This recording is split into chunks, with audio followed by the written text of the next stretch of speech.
فضائل الأعمال. بسم الله الرحمن الرحيم. الحمد لله رب العالمين، والصلاة والسلام على سيدنا محمد وعلى آله وصحبه أجمعين وبارك وسلم تسليما كثيرا كثيرا. رب اشرح لي صدري ويسر لي أمري واحلل عقدة من لساني يفقه قولي. رب زدني علما، رب زدني علما، رب زدني علما. أما بعد، اللہ رب العزت نے حضور پاک صلی اللہ تعالی علیہ وسلم کو جو صفات مرحمت فرمائے ہیں ان میں دنیا آخرت کی کامیابی ہے، اور حضور پاک صلی اللہ تعالی علیہ وسلم کی زندگی میں جو سب سے مہتم بشان چیز تھی وہ تھی نماز۔ پیارے آقا سرور کائنات حضور پاک صلی اللہ تعالی علیہ وسلم فرمایا کرتے تھے، جعلت قرۃ عینی فی الصلاۃ، میری آنکھوں کی ٹھنڈک نماز ہے۔ اب ہم حضور پاک صلی اللہ تعالی علیہ وسلم کی امتی ہونے کے اعتبار سے اس حدیث کو اپنے اوپر آن کر کے، اس حدیث کو اپنے اوپر لاگو کر کے دیکھیں کہ کیا ہم بھی پیارے آقا سرور کائنات حضور پاک صلی اللہ تعالی علیہ وسلم کی طرح جب نماز کا وقت ہوتا ہے کیا ہمارا کلیجہ ٹھنڈا ہو جاتا ہے؟ پیارے آقا سرور کائنات حضور پاک صلی اللہ تعالی علیہ وسلم فرمایا کرتے تھے، بلال ارحنا بالصلاۃ، اے بلال آذان دے کہ ہمارا کلیجہ ٹھنڈا ہو جائے۔ اور قیامت میں جس چیز کے بارے میں سب سے پہلے سوال ہوگا وہ ہے نماز۔ اول ما يحاسب به العبد يوم القيامة الصلاة، اذا صلحت صلح سائر عمله، واذا فسدت فسد سائر عمله، او كما قال۔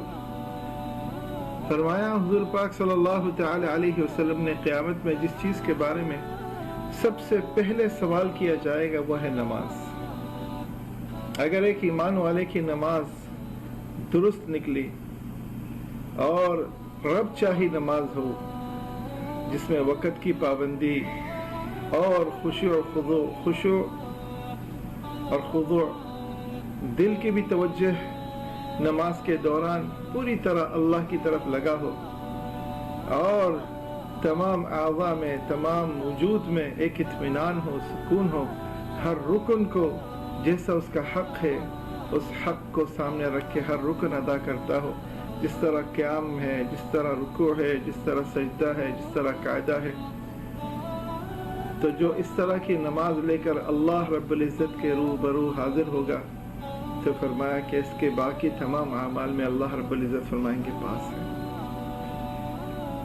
اور جس کی نماز منچاہی نماز ہوئی، جیسے اس نے چاہا، کبھی پڑھا کبھی نہیں پڑھا، کبھی ٹال دیا، جماعت چھوٹ گئی، تو اس کے معاملے میں حضور پاک صلی اللہ تعالی علیہ وسلم نے فرمایا کہ اس کے باقی اعمال میں بھی سختی کا معاملہ کیا جائے گا۔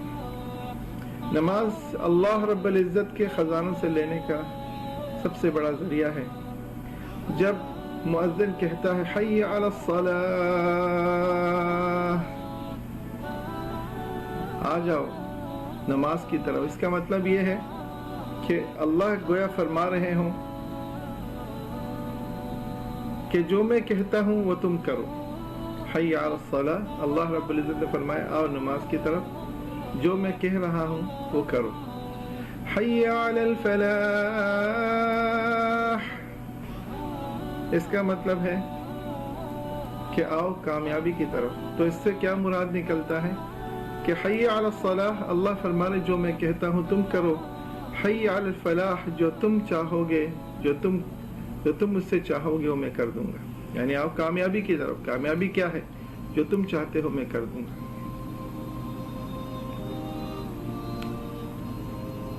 مسجدیں اللہ کے گھر ہیں۔ جب کوئی بندہ کہتا ہے ایاک نعبد، گویا میں اللہ رب العزت سے یہ درخواست کرتا ہوں کہ اللہ جو آپ نے کہا میں نے کیا، ایاک نعبد، آپ نے کہا او میری پرستش کرو، میری بندگی کرو، میرے آگے ماتھا ٹیکو، میں نے وہ کیا جو آپ نے کہا۔ وَإِيَّاكَ نَسْتَعِينُ، یا اللہ اب جو میں کہتا ہوں آپ وہ کر دیجئے، آپ ہی سے مدد مانگ رہا ہوں، آپ ہی کے آگے اپنی مرادیں پیش کرتا ہوں، تو جو میں چاہتا ہوں، جو میں کہتا ہوں آپ وہ کر دیجئے۔ إِيَّاكَ نَعْبُدُ، جو آپ نے کہا میں نے کیا، وَإِيَّاكَ نَسْتَعِينُ، اب جو میں کہتا ہوں آپ وہ کر دیجئے۔ پیارے آقا سرور کائنات حضور پاک صلی اللہ تعالی علیہ وسلم فرمائے کہ اللہ جل شانہ فرماتے ہیں بیوت فی الارض المساجد عمارها زوارها فطوبى لمن تطهر في بيتي وزارني فحقا على المزور ان يكرم زائره۔ اللہ جل شانہ فرماتے ہیں کہ سارے جہان والوں کو جا کر کے بتا دو،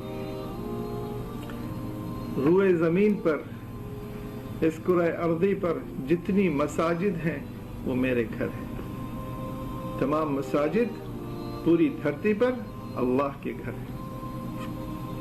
اور فرمایا بڑی خوشخبریاں ہیں، بڑی اس کی آؤ بھگت ہوگی، بڑی اس کی نوازش ہوگی جو پاک صاف ہو کر میرے گھر پہ میری زیارت کو آتا ہے۔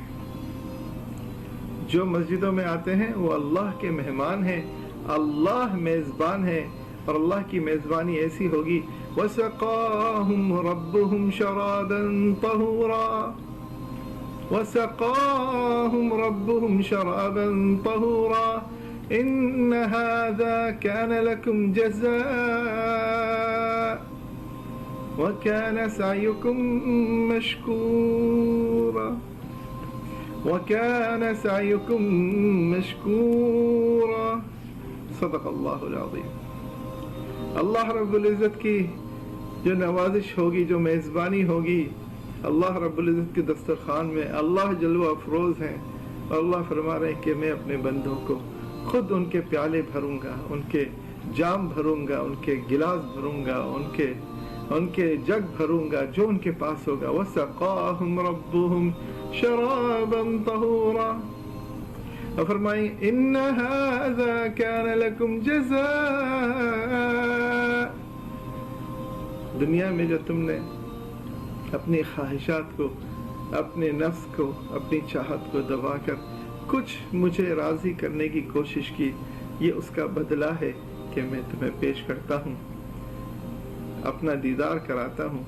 وَكَانَ سَعْيُكُمْ مَشْكُورًا، اور جو کچھ تم کر سکے دنیا میں، جو تم نے جد و جہد کی، اس کے لیے شکریہ۔ میرے بھائی دوستو، اللہ رب العزت کی دیدار، اللہ کی جنت بڑی کامیابیاں ہیں۔ نماز کی کوشش کرو، نماز ان الصلاۃ کانت علی المؤمنین کتابا موقوتا۔ کسی نے ہم سے کہا کہ کچھ ضروری کام ہوتے ہیں جو کہ سامنے آ جاتے ہیں، پھر ان میں مصروف ہو جاتے ہیں، تو ہم نے کہا کیا نماز سے بھی کوئی ضروری کام ہو سکتا ہے؟ نماز سے ضروری کو بھی کوئی کام ہوگا؟ جو دنیا آخرت کی خیریں اللہ رب العزت جس کے ذریعے سے، جس نماز کی وجہ سے، برکت سے اللہ دنیا آخرت کے خیر کے فیصلے فرمائیں گے، اپنے فضل سے، اپنی قدرت سے تمام مسئلے بغیر تھکائے، بغیر لائن میں کھڑا کیے اور بغیر پسینے میں شرابور کیے، اپنی قدرت سے، اپنے فضل سے ہر کام بنانے والے کے آگے ماتھا ٹیک کے اس سے راز و نیاز کریں گے۔ یہ نماز ہے، کیا اس سے بھی ضروری کوئی کام ہے؟ جس ضروری کام میں تم لگے ہو، اپنی استعداد و صلاحیت استعمال کرتے ہوئے اس میں اللہ کو شامل کر لو، تو اس کام کے خیر میں اور اس کام کے خیر عافیت سے پورا ہونے میں کیا شک ہو سکتا ہے؟ اللہ رب العزت جو کہا سنا اس پہ عمل کی توفیق عطا فرمائے اور دوسروں تک پہنچانے والا بنائے، اور دیر اور دور کے لیے اپنے دین کی محنت کے سلسلے میں ہمیں قبول فرمائے۔ وما توفیق الا باللہ۔ سلام اس پر جس کے نام لیوا ہر زمانے میں بڑھا دیتے ہیں ٹکڑا سرفروشی کے فسانے میں۔ سبحان ربک رب العزت عما یصفون وسلام علی المرسلین والحمد للہ رب العالمین۔